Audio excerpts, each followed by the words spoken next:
Dans le cadre du développement de ces activités, l'Agence pour la valorisation de l'agriculture a tenu une rencontre de travail dans ses locaux avec les femmes de Ferké-Sédougou, région du Tchologon, en présence du directeur d'administration financière de l'Assemblée nationale, Coulibaly Lambert. Regroupées en 8 sections coopératives, ces femmes ont sollicité l'appui de l'Agence pour la valorisation de l'agriculture afin de soumettre leurs préoccupations.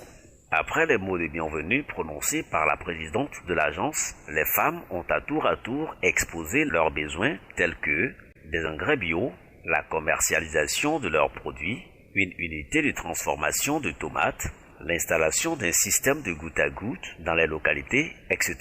Jennifer Cérès, présidente de l'Agence pour la valorisation de l'agriculture, a par ailleurs apporté des pistes de solutions. Je voudrais remercier toute la délégation. C'est pas tout Ferké, mais les têtes là représentent tout Ferké. Pour vous dire qu'à Ferké, il y a de braves femmes. J'ai eu l'occasion de découvrir quelques coopératives, Quignon-Fort, les gens passent. Elles sont au travail jour et nuit, mais elles ont beaucoup de difficultés.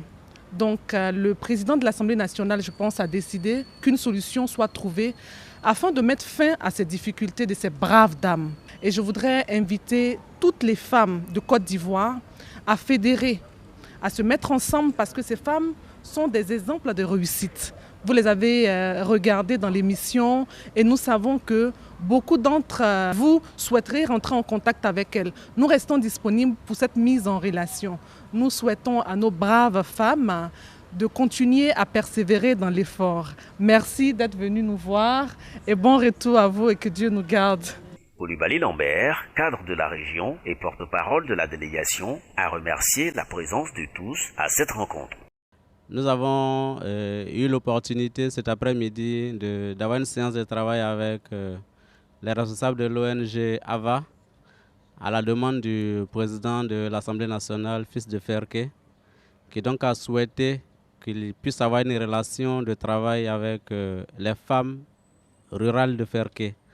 Parce que vous devinez tous son attachement à ce monde, également son engagement à aider les femmes de Ferké à se prendre en charge et à être autonomes par elles-mêmes. Naturellement, notre marche dans la quête de cette recherche d'autonomie nous a conduit à Mme Jennifer Cérès, que toute la Côte d'Ivoire a appris à connaître, à aimer pour son amour pour l'agriculture. Et je peux vous assurer que nous avons eu une très intéressante séance de travail. Les femmes qui sont arrivées aujourd'hui même de Ferké sont visiblement très heureuses des échanges. Elles ont pris l'engagement avec la présidente de l'ONG AVA d'aller à son école de façon à ce que très bientôt elles puissent donc être des femmes autonomes, c'est-à-dire des Ivoiriennes nouvelles. Coulibaly Matenin, secrétaire général de l'Union des femmes de Ferké, UFEF et comptable de Quignon-Fort, satisfait de la rencontre, invite l'agence AVA à Ferké. Nous avons touché tous les différents points et nous avons espoir. Nous savons que avec elle, avec l'agence et l'appui du président Soro Guillaume, nous aurons des solutions incessantes à nos problèmes au niveau de l'agriculture. Et nous attendons en décembre, à bras ouverts, Madame Jennifer. Nous croyons qu'à son passage, les femmes seront formées déjà et avec cette formation, les productions seront nettement meilleures.